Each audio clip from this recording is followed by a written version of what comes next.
وہ اپنے کمرے میں نقشے پر جھکا ہوا اپنی ہائی کمان کے سالاروں اور مشیروں سے اگلا پلان تیار کر رہا تھا۔ باہر شور اٹھا، میں تمہارے سلطان کو بھی قتل کر دوں گا، تم صلیب کے پجاری ہو، چھوڑ دو مجھے، نعرہ تکبیر، اللہ اکبر۔ یہ ایک ہی آدمی کی آواز تھی، اس کے ساتھ کئی اور آوازیں سنائی دے رہی تھیں۔ یہاں سے لے جاؤ اسے، سلطان خفا ہوں گے، مار دو، جان سے مار دو اسے، اس کے منہ پر پانی پھینکو، پاگل ہو گیا ہے یہ۔ سلطان جو بھی دوڑ کر باہر نکلا، اسے توقع تھی کہ کوئی صلیبی سپاہی ہوگا، مگر وہ اس کی اپنی فوج کا ایک کماندار تھا جس کے دونوں ہاتھ خون سے لال تھے اور اس کے کپڑوں پر خون ہی خون تھا۔ اس کی آنکھیں خون کی طرح گہری لال تھیں اور اس کے ہونٹوں کے کونوں سے جھاگ پھوٹ رہی تھی۔ اسے 4 آدمیوں نے بازوؤں سے جکڑ رکھا تھا اور وہ قابو میں نہیں آ رہا تھا۔ سلطان نے گرج کر کہا، چھوڑ دو اسے۔ اس کماندار نے قہر بھری آواز میں کہا، سلطان، یہاں آ کر تمہاری سب فوج بے غیرت ہو گئی ہے، کفار کیوں زندہ نکل رہے ہیں؟ تم ہمارے سلطان بنے پھرتے ہو، تم نے ان مسلمان عورتوں اور بچوں کو دیکھا تھا جو قید میں پڑے تھے۔ سلطان کے محافظ دستے کے کمانڈر نے لپک کر اس کماندار کے منہ پر ہاتھ رکھ دیا۔ کماندار نے اس کمانڈر کے بازو کو پکڑ کر اتنی زور سے جھٹکا دیا کہ کمانڈر اس کے کندھوں کے اوپر سے ہوتا سلطان ایوبی کے سامنے جا پڑا۔ سلطان ایوبی نے ایک بار پھر گرج کر کہا، مت روکو اسے، بولنے دو، آگے آؤ دوست، مجھے بتاؤ انہوں نے تمہیں کیوں پکڑ لیا ہے؟ بات یہ کھلی کہ وہ ایک جیش کا کماندار تھا۔ اسے یہ فرض سونپا گیا تھا کہ جو مسلمان کنبے قید میں پڑے رہے تھے ان کے گھروں میں اناج وغیرہ پہنچائے اور ان میں جو بیمار ہیں انہیں فوج کے طبیبوں کے پاس بھیجے۔ اس کام کے لیے 100 سپاہیوں کے 2 جیش مقرر کیے گئے تھے۔ یہ کماندار مظلوم مسلمانوں کے گھروں میں جاتا رہا، ان سے اسے معلوم ہوتا رہا کہ عیسائیوں نے ان کے ساتھ کیسا سلوک کیا تھا۔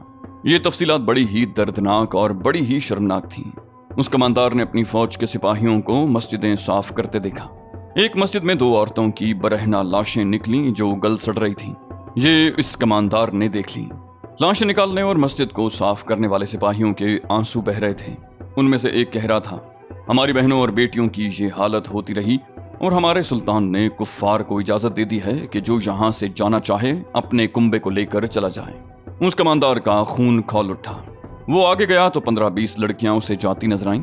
ان کے ساتھ اس کا ایک ساتھی کماندار چند ایک سپاہیوں کے ساتھ جا رہا تھا۔ لڑکیاں بہت خوبصورت تھیں۔ کماندار نے اپنے ساتھی سے پوچھا کہ یہ لڑکیاں کون ہیں اور ان کے ساتھ سپاہی کیوں جا رہے ہیں؟ کماندار نے اسے بتایا، یہ وہ لڑکیاں ہیں جنہوں نے مصر اور شام میں غدار پیدا کیے تھے۔ وہ اس قافلے کے ساتھ چل پڑا۔ اس کے ساتھی نے اسے بتایا، ان کی کارستانیاں تم سنتے رہے ہو، ان کا سردار ہرمن پکڑا گیا ہے، یہ سب صلیبی ہیں۔ سلطان نے ان کے سردار کو قید میں ڈال دیا ہے اور لڑکیوں کے متعلق حکم دیا ہے کہ انہیں شہر سے دور لے جا کر ان عیسائیوں کے حوالے کر دو جو اکراہ سے جا رہے ہیں۔ کماندار نے پوچھا، اور تم انہیں زندہ چھوڑاؤ گے؟ ساتھی نے کہا، ہاں، حکم یہی ملا ہے۔ کماندار بولا، کیا یہ ہماری ان بہنوں سے زیادہ پاک اور مقدس ہیں جن کی برہنہ لاشیں مسجدوں سے نکل رہی ہیں اور جنہیں قید میں رکھ کر بے آبرو کیا جاتا رہا ہے؟ اس کے ساتھی نے آہ بھر کر کہا، میں حکم کا پابند ہوں۔ کماندار رک گیا اور اس قافلے کو جاتا دیکھتا رہا۔ اچانک اس نے تلوار نکال لی اور ان کی طرف دوڑ پڑا۔ اس نے نعرہ لگایا، میں کسی کا پابند نہیں۔ اس نے تلوار اس قدر تیز چلائی کہ پلک جھپکتے 3-4 لڑکیوں کے سر کاٹ ڈالے۔ ان کا محافظ کماندار اسے پکڑنے کو دوڑا۔ لڑکیاں چیختی چلاتی ادھر ادھر بھاگی۔ کماندار ایک لڑکی کے پیچھے گیا اور مزید 3-4 لڑکیوں کو ختم کر دیا۔ ایک سپاہی اسے پکڑنے کے لیے قریب گیا تو اس نے اس سپاہی کے پیٹ میں تلوار برچھی کی طرح گھونپ دی۔ پھر اس کے قریب کوئی نہیں جاتا تھا۔ اس نے باقی لڑکیوں کو دیکھا جو ادھر ادھر بھاگ رہی تھیں۔ اس طرح وہ شہر سے باہر نکل گئے۔ اسے کچھ عیسائی شہر سے جاتے نظر آئے۔ کماندار نے ان پر بھی حملہ کر دیا۔ اس کے سامنے جو آیا اس نے اسے قتل کیا اور یہی نعرے لگاتا رہا، میں بے غیرت نہیں ہوں، اللہ اکبر۔ اس کے ساتھی کماندار کے واویلے پر کئی ایک سپاہی اکٹھے ہو گئے جنہوں نے اسے گھیر کر پکڑ لیا۔ اسے گھسیٹ کر لا رہے تھے کہ اس عمارت کے قریب سے گزرے جہاں سلطان ایوبی اپنے عملے کے ساتھ قیام پذیر تھا۔ کسی نے کہا کہ اسے سلطان کے عملے کے حوالے کر دو۔ وہ ڈرتے تھے کہ سلطان کے حکم کی خلاف ورزی ہوئی ہے۔ کسی نہتے شہری پر ہاتھ اٹھانے کو جرم قرار دیا گیا تھا۔ یہ کماندار چلا رہا تھا۔ اس کا شور سن کر سلطان ایوبی باہر نکل آیا۔ سلطان ایوبی نے یہ واردات سنی اور کماندار کی لان تان بھی سنی۔ سب ڈر رہے تھے کہ سلطان اسے قید میں ڈال دے گا، لیکن سلطان نے اسے گلے لگا لیا اور اندر لے گیا۔ اسے شربت پلایا اور اسے ذہن نشین کرایا کہ ان کا مقصد صلیبیوں کا قتل نہیں بلکہ اپنے قبلہ اول کو آزاد کر کے اس تمام سرزمین عرب سے صلیبیوں کو نکالنا ہے۔ کماندار کی ذہنی حالت ٹھیک نہیں تھی۔ اسے سلطان ایوبی نے اپنے طبیب کے حوالے کر دیا۔ سلطان ایوبی نے سالاروں اور مشیروں سے کہا، فوج کو اتنا جذباتی نہیں ہونا چاہیے، لیکن ایمان دیوانگی کی حد تک ہی پختہ ہونا چاہیے۔ ہمارا یہ کماندار ہوش اور عقل کھو بیٹھا ہے۔ اگر مسلمان اپنے دین کے دشمن کو دیکھ کر دیوانے ہو جائیں تو اسلام کا پرچم وہاں تک پہنچ جائے جہاں یہ زمین ختم ہو جاتی ہے۔ ہرمن کی جو لڑکیاں اس کماندار سے بچ کر بھاگ گئی تھیں، ان میں سے 2 سمندر کے کنارے جا پہنچیں۔ سمندر دور نہیں تھا، وہ خوف سے کانپ رہی تھیں اور پناہ ڈھونڈ رہی تھیں۔ وہ ایک جگہ چھپ کر بیٹھ گئیں۔ فوراً بعد ایک کشتی کنارے آ لگی۔ اس میں 2 ملاح تھے اور تیسرا کوئی افسر معلوم ہوتا تھا۔ وہ سلطان ایوبی کی بحریہ کا ایک افسر تھا جس کا نام الفارس بیدرین لکھا گیا ہے۔ بحریہ کا سب سے بڑا کمانڈر عبد الحسن تھا۔ 2 سمندروں یعنی بحیرہ روم اور بحیرہ احمر کا ہائی ایڈمرل کہلاتا تھا۔ اس کے نیچے امیر البحر حسام الدین لولو تھا۔ سلطان ایوبی کے حکم سے بحری بیڑا، جس کا ہیڈ کوارٹر سکندریہ میں تھا، بحیرہ روم میں گشت کرتا تھا کہ یورپ سے صلیبیوں کے لیے کمک اور سامان وغیرہ آئے تو ان کے جہازوں کو راستے میں ہی روکا جا سکے۔ حسام الدین لولو بحیرہ احمر میں تھا۔ سلطان ایوبی چونکہ ساحلی علاقے پر قبضہ کرنا چاہتا تھا، اس لیے مصری بیڑے کو حکم بھیجا تھا کہ 6 بحری جہاز ساحل کے ساتھ بھیج دیے جائیں۔ یہ جنگی جہاز تھے جن میں منجنیقوں کے علاوہ دور مار تیر انداز اور لڑاکا دستے بھی تھے۔ رئیس البحرین نے الفارس بیدرین کی کمانڈ میں 6 جہاز بھیجے تھے اور الفارس اپنے بحری جہاز سے کشتی میں آیا تھا۔ وہ احکام لینے کے لیے سلطان ایوبی کے پاس جا رہا تھا۔ ساحل پر اسے یہ 2 صلیبی لڑکیاں نظر آئیں جو کسانوں کے لباس میں تھیں۔ الفارس ان کے قریب چلا گیا اور پوچھا کہ وہ کون ہیں اور یہاں کیا کر رہی ہیں۔ لڑکیوں نے بتایا کہ وہ خانہ بدوش قبیلے کی ہیں جو جنگ کی زد میں آ گیا تھا۔ ان کے بہت سے مرد مارے گئے اور باقی ادھر ادھر بھاگ گئے۔ ایک لڑکی نے کہا، اور ہم چھپتی پھر رہی ہیں۔ عیسائیوں سے ہم اس لیے ڈرتی ہیں کہ وہ ہمیں مسلمان سمجھتے ہیں اور مسلمان ہمیں عیسائی سمجھتے ہیں۔ الفارس نے پوچھا، تم مسلمان ہو یا عیسائی؟ دوسری لڑکی نے کہا، ہمارا مذہب وہی ہے جو ہمارے مالک کا ہوگا، ہمیں کسی نہ کسی کے ہاتھ فروخت ہی ہونا ہے۔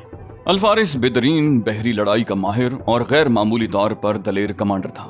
ان خوبیوں کے علاوہ اسے اس لیے بھی پسند کیا جاتا تھا کہ وہ شگفتہ طبیعت کا زندہ مزاج آدمی تھا۔ اس دور میں اس کی حیثیت کے آدمی بیک وقت 2 3 بیویاں رکھتے تھے، لیکن اس نے شادی ہی نہیں کی تھی۔ وہ جنگ و جدل کا زمانہ تھا۔ بحریہ کو کئی مہینے سمندر میں رہنا پڑتا اور خشکی دیکھنی نصیب نہیں ہوتی تھی۔ ہر بحری جہاز کا کپتان اپنی بیوی یا بیویوں کو ساتھ رکھتا تھا۔ الفارس کو ان لڑکیوں کے حسن نے ایسا متاثر کیا کہ اس کے اندر یہ احساس بیدار ہو گیا کہ وہ 3 مہینوں سے زیادہ عرصے سے سمندر میں گھوم پھر رہا ہے۔ اس نے لڑکیوں سے پوچھا کہ وہ اس کے ساتھ رہنا پسند کریں تو انہیں اپنے جہاز میں رکھے گا۔ لڑکیوں نے کہا، ہم بے بس اور کمزور لڑکیاں ہیں، ہمارے ساتھ دھوکہ نہیں ہونا چاہیے۔ الفارس نے کہا، میں تمہیں فروخت نہیں کروں گا، مصر لے جاؤں گا اور دونوں کے ساتھ شادی کر لوں گا۔ لڑکیوں نے ایک دوسری کی طرف دیکھا، آنکھوں ہی آنکھوں میں کچھ طے کیا اور الفارس کے ساتھ چلنے کی رضامندی ظاہر کر دی۔ الفارس نے اپنی کشتی کے ملاحوں سے کہا، انہیں میرے جہاز میں لے جاؤ، انہیں میرے کمرے میں کھانا دو اور انہیں وہیں چھوڑ کر واپس یہیں آ جاؤ اور میرا انتظار کرو۔ لڑکیوں کو کشتی میں بٹھا کر الفارس رومانی گیت گنگناتا ایک راہ کو چل دیا۔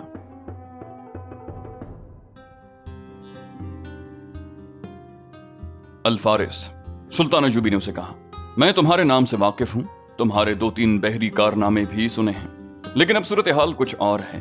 پہلے تم اکا دکا مار کے لڑتے رہے ہو، اب بڑے پیمانے کی بڑی جنگ کا امکان ہے۔ میں بیت المقدس فتح کرنے آیا ہوں، لیکن اس سے پہلے میں تمام بڑی بڑی بندرگاہوں پر قبضہ کرنا اور شمال سے جنوب تک کے ساحلی علاقوں کو اپنی تحویل میں لینا ضروری سمجھتا ہوں۔ ان ساحلی شہروں میں بیروت، ٹائر اور اسقلان بہت اہم ہیں۔ تمہارے ساتھ میرا رابطہ قاصدوں سے ہوگا۔ تمہاری 2 3 کشتیاں ساحل کے ساتھ موجود رہنی چاہیے۔ میں خشکی پر جدھر جاؤں گا تمہیں اطلاع دیتا رہوں گا۔ تمہارے جہاز سمندر میں گشت کرتے رہیں گے۔ تمہارے جہازوں میں اسلحے اور رسد کی کمی تو نہیں ہے؟ الفارس بیدرین نے جواب دیا، ہم ہر لحاظ سے تیار ہو کر آئے ہیں۔ سلطان ایوبی نے کہا، بڑے پیمانے کی جنگ کا بھی امکان ہے۔ صلیبیوں نے حتین میں جو شکست کھائی ہے اور جس برے طریقے سے یہ بھاگے ہیں، یہ دنیا صلیب کے لیے معمولی سا واقعہ نہیں۔ ان کے 4 حکمران میری قید میں ہیں، ایک کو میں نے قتل کر دیا ہے، ریمانڈ مر گیا ہے، ان کا بڑا ہی قابل اور دلیر بادشاہ بالڈون بھی مر گیا ہے، اس کے فرنگی بہت بڑی طاقت ہیں۔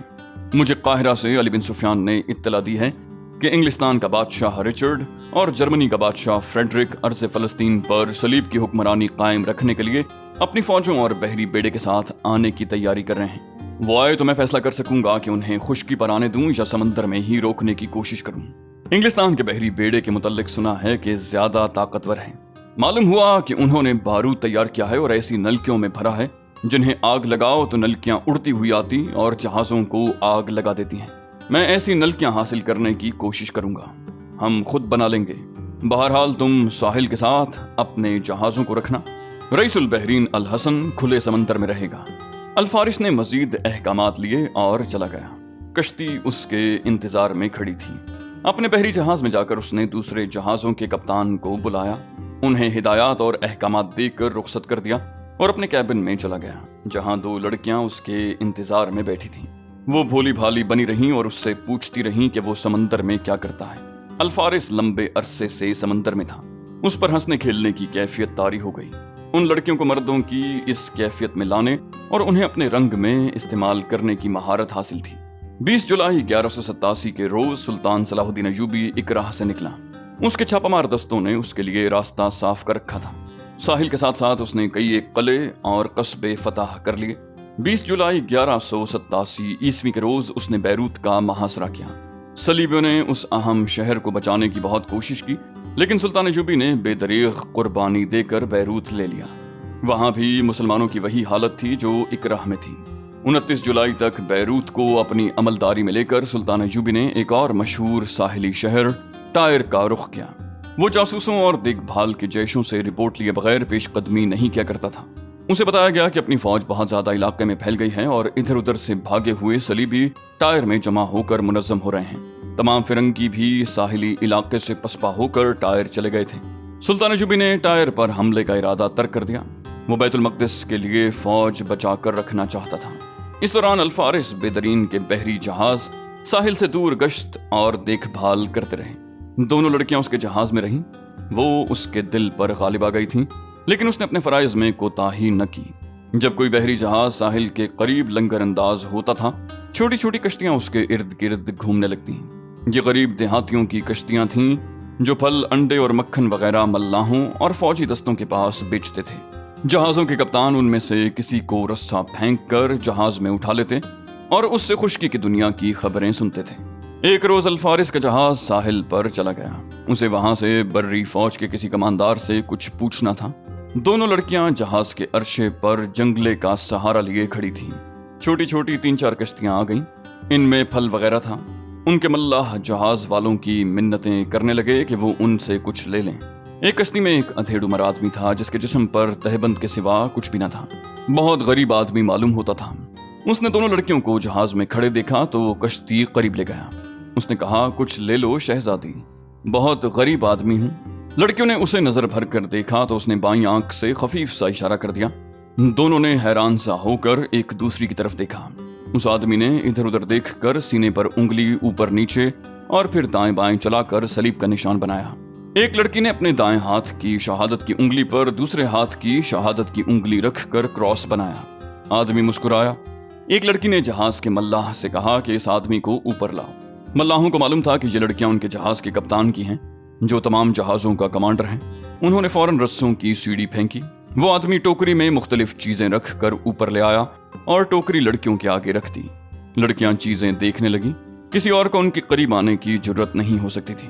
کشتی کے ملاح نے پوچھا، تم یہاں کیسے پہنچ گئی ہو؟ ایک لڑکی نے جواب دیا، اتفاق کی بات ہے، ہرمن پکڑا گیا ہے۔ اس نے اس آدمی کو سارا واقعہ سنا دیا اور الفارس کے متعلق بتایا کہ وہ انہیں خانہ بدوش سمجھ کر اپنے ساتھ لے آیا ہے۔ ملاح نے پوچھا، کچھ سوچا ہے کیا کرو گی؟ کہاں جاؤ گی؟ لڑکی نے جواب دیا، ابھی تو صرف جان بچانے کا بندوبست کیا ہے۔